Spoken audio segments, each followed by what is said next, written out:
আবারও গাজা পুনর্গঠনের নামে ফিলিস্তিনিদের উচ্ছেদের মনোবাসনা ব্যক্ত করলেন ডোনাল্ড ট্রাম্প। ওয়াশিংটনে ইসরায়েলি প্রধানমন্ত্রী বেনিয়ামিন নেতানিয়াহুর সঙ্গে বৈঠকে বিস্তারিত পরিকল্পনার কথা জানান মার্কিন প্রেসিডেন্ট। বলেন, গাজার নিয়ন্ত্রণ নিয়ে সেখানে মুক্ত অঞ্চল তৈরি করে আবাসন ব্যবসা করতে চান তিনি, আর সেজন্য অন্যান্য দেশে সরিয়ে নিতে হবে গাজাবাসীকে। এমন পরিকল্পনাকে স্বাগত জানিয়ে ট্রাম্পকে ইসরায়েল ও ইহুদিদের অসাধারণ বন্ধু আখ্যা দেন নেতানিয়াহু। 65% পর্যন্ত বিদ্যুৎ সাশ্রয়ী হাইসেন্স এসি। হাইসেন্স। সারা বিশ্ব যখন গাজায় আগ্রাসন বন্ধের দাবিতে বিক্ষোভে উত্তাল, তখন ওয়াশিংটন সফরে ইসরায়েলের প্রধানমন্ত্রী বেনিয়ামিন নেতানিয়াহু। সোমবার ওভাল অফিসে মার্কিন প্রেসিডেন্টের সঙ্গে বৈঠকে বসেন তিনি। গাজা, ইরান, সিরিয়া সহ মধ্যপ্রাচ্যের নানা ইস্যুতে হয় আলোচনা।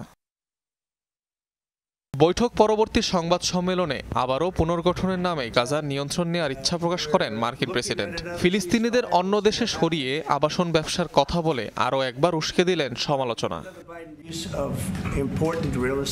আমি মনে করি এটি আবাসন ব্যবসার জন্য গুরুত্বপূর্ণ একটি স্থান। যুক্তরাষ্ট্রের মতো একটি শান্তি বাহিনী গাজার নিয়ন্ত্রণ এবং মালিকানা নিলে ভালোই হবে।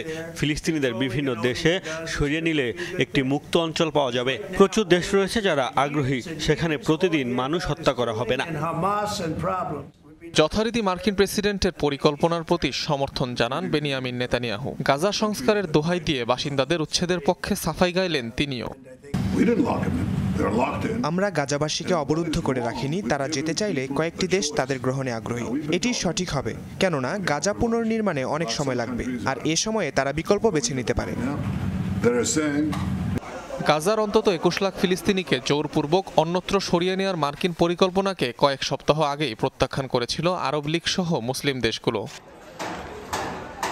অনিক রহমান, যমুনা নিউজ।